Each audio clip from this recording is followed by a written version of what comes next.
पाखी अब कभी भी माँ नहीं बन सकती। पाखी के साथ हुआ बहुत बड़ा हादसा। उसने नहीं खाई दवाइयाँ और उसका निकालना पड़ा यूट्रस।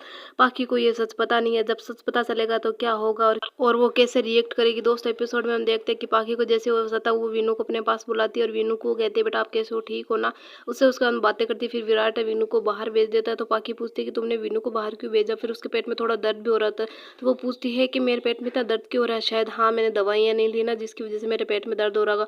फिर जैसे ही पाखी को विराट सच बताता है कि तुम ना ऐसे माँ नहीं बन सकती, तुम्हारा यूट्रस निकालना पड़ा था, तो फिर पाखी बहुत ज़्यादा ही है आउट ऑफ कंट्रोल हो जाती है और अजीब सी हरकतें करती है। फिर डॉक्टर्स उन्हें इंजेक्शन देते हैं तब पाखी बेहोश हो जाती है। उसके बाद में विराट बहुत ज़्यादा ही है दुखी भी होता है क्योंकि पाखी ये सब कुछ सहन नहीं कर पा रही होती है। इधर हम देखते हैं कि सही भी है, पाखी को समझाने की कोशिश करती है पर वो नहीं समझती है और सही को ही ब्लेम करती है। और दोस्तों इधर हम देखते हैं कि जैसे ये ना सही अपना काम कर रही होती है तो विराट कहता है कि मुझे तुमसे बात करनी है। तो सही कहती है कि अब बचा ही क्या है, आपको मुझसे क्या बात करनी है।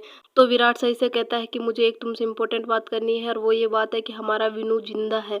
फिर सही है थोड़ी इमोशनल हो जाती है और उसको भरोसा नहीं होता है और वो एकदम से शॉक हो जाती है और फिर है ना वो रोने लग जाती है और कहती है कि क्या सच में हमारा छोटा सा विनू बड़ा हो गया है और वो जिंदा है। फिर इतने में ही वहाँ पर है कुछ ट्विस्ट आ जाता है जिसकी वजह से विराट पूरी अपनी क्लियर बात नहीं कर पाता और सही को फिर है ना ऐसा लगता है कि शायद विराट है इमोशनल हो गया था इसलिए वो ऐसा बोल रहा था। इसलिए सही को उसकी बात पर थोड़ा सा विश्वास भी नहीं होता है। इसलिए ये बात यहीं पे एक बार के लिए खत्म हो जाती है। दोस्तों आपको क्या लगता है हमें कमेंट में ज़रूर बताना।